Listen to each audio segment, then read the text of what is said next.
Good afternoon. We are now welcome to the Electrical Engineering Orientation, Opportunities and Growth. Welcome to the Electrical Engineering Department at NCMC, Maranding, Lanao del Norte.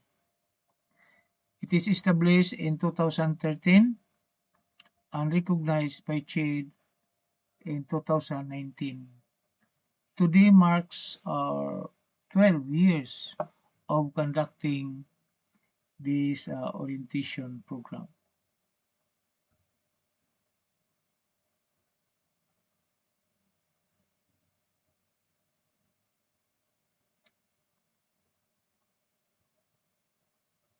The speech start with a short story about a mouse trap. It is said that the same analogy that no man is an island. Also, if you are alone, no mouse is an island. In a faraway farm, there lives happily a farmer and his wife. But they were annoyed by the small family of mice who also live in the farm.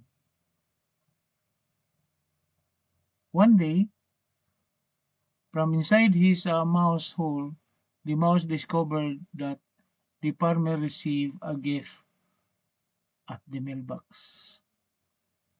Aha! What could it be? Cheese, chocolates, tarts?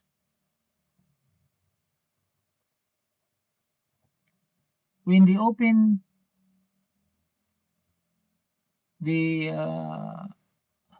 package, it yields it is a mouse trap.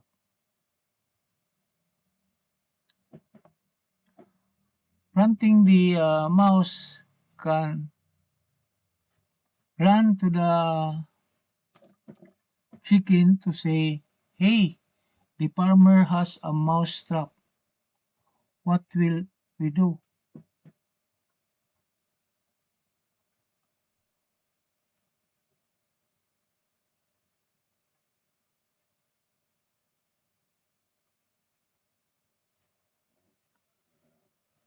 Said about the chicken in a difference, the mouse ran to the pig and said, "Hey, the farmer has a mouse trap. What will be done? What will we do?" "Mouse trap?" said the pig. I am too big to coat in it. No? Sad about the pig indifference, the mouse ran to the cow and said, "Hey, the farmer has a mouse trap.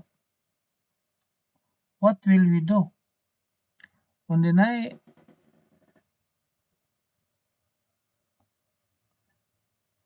mouse trap, it is none of my problem. I moo. On that night, the mousetrap was set with a yummy piece of cheese. In the morning, the farmer's wife exclaimed, "There is something caught in the mousetrap."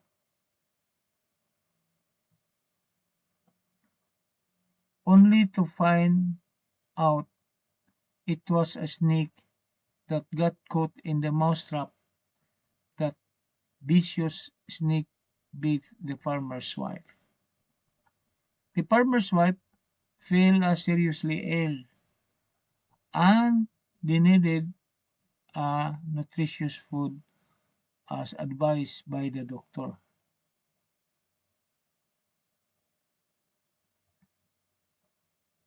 The farmer slaughtered the chicken to make soup for his ailing wife. Friends and relatives visited the farmer, wife every day to comfort and wish her will.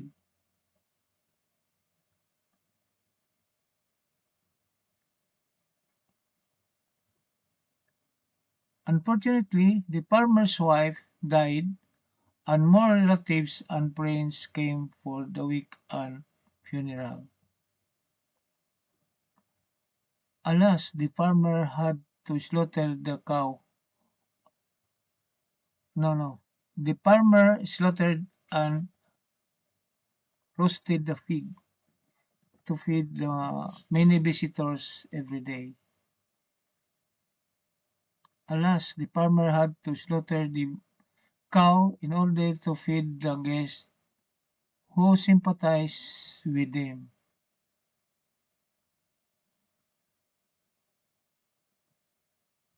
So from that story, we got a lesson regarding a moral lesson in our study when this is related to the electrical studies. The moral lesson there says that when we reject helping others with their problems, we may face future consequences. The prince of the rat were all affected by a problem they refused to help solve.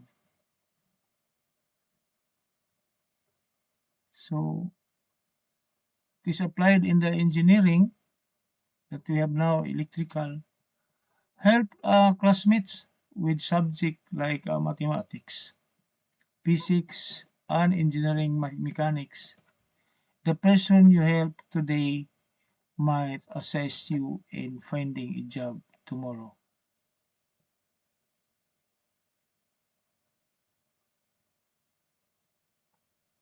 Be humble, friendly, and act with integrity. Share your knowledge and don't be greedy with what you have learned.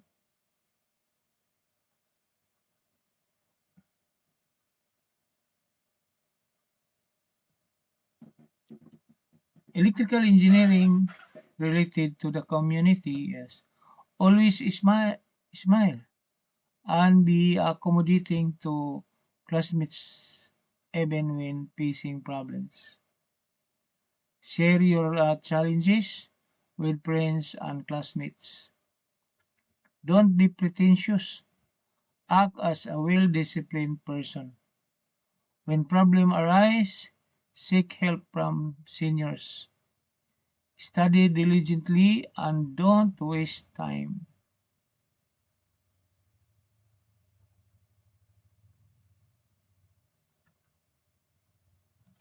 So it will come to our mind why we chose electrical engineering. Number one is career stability, high job demand, and global opportunities with competitive salaries. Number two is innovations. Be at the forefront of technological advancement across various industries. Impact. Create solutions that significantly benefit society and your community.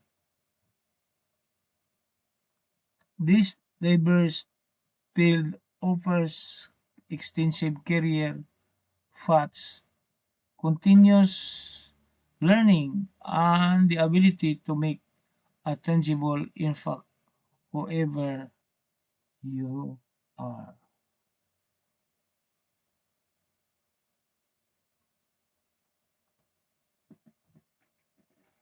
In studying electrical engineering, the curriculum is divided into two major.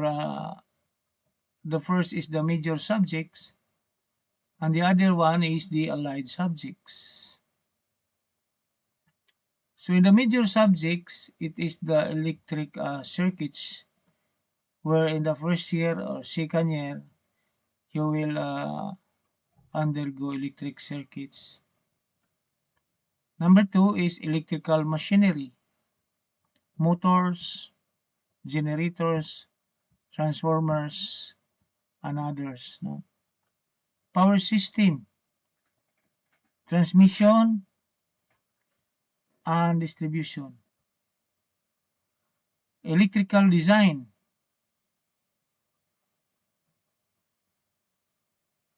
project study, what we call now the thesis. Allied subject is mathematics. So you have to continue the mathematics in college, especially the differential calculus, the differential equations, and advanced math. You have also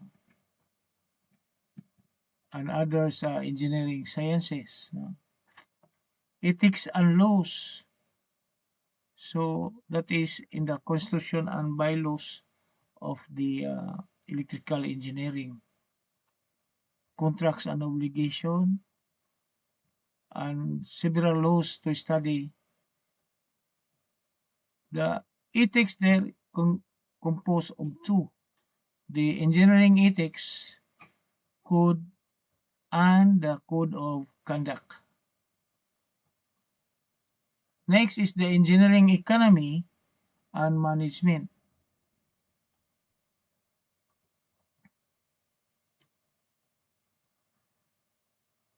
Electronics, basic, and computer. The ACAD is also included in the computer. No? Environmental engineering and safety.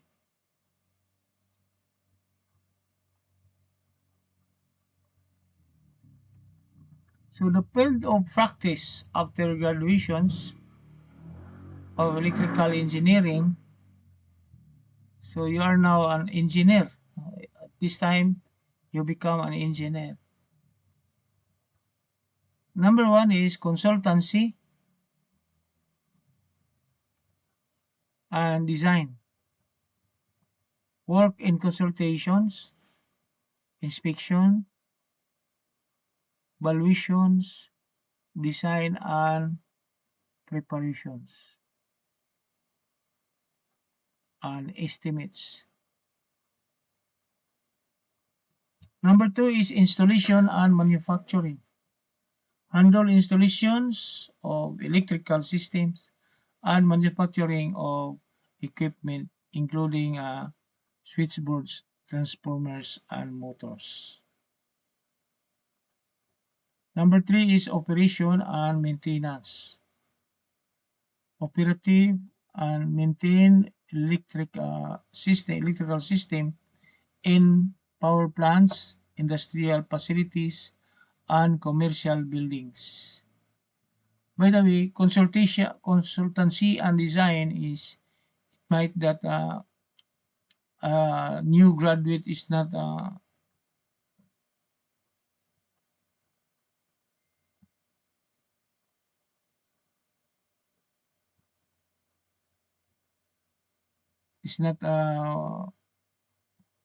allowed to do the consultancy because it needs higher experience in industries or in manufacturing.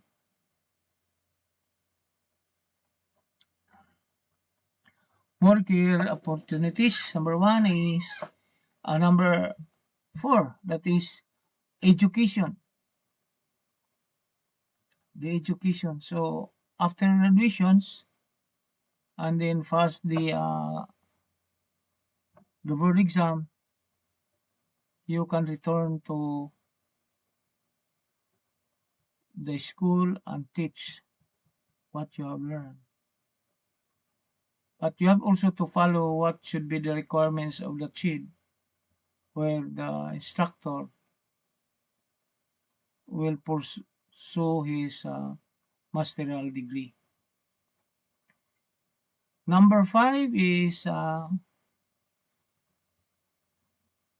utility. Work with electrical utility Number 6 is enforcement.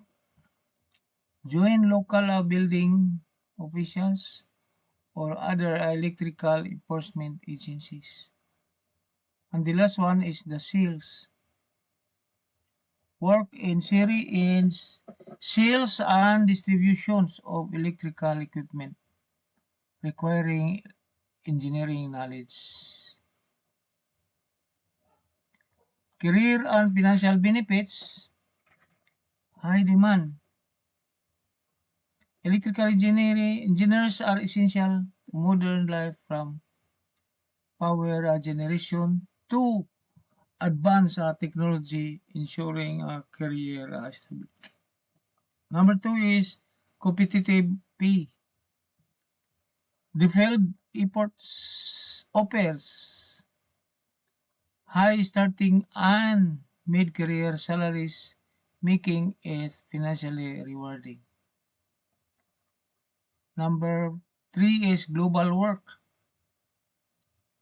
Field employment anywhere in the world with numerous international projects and collaborations. Impact and innovations. Drive technological advancement, created and improved cutting-edge technologies, electrical vehicles, renewable energy, robotics, and healthcare. Number 2 is societal impact. Directly contribute to society by powering homes, designing medical devices, and developing communication system. Diverse specification, specialize in diverse specialization, specialize in aerospace, telecommunications, power system, or entrepreneurship.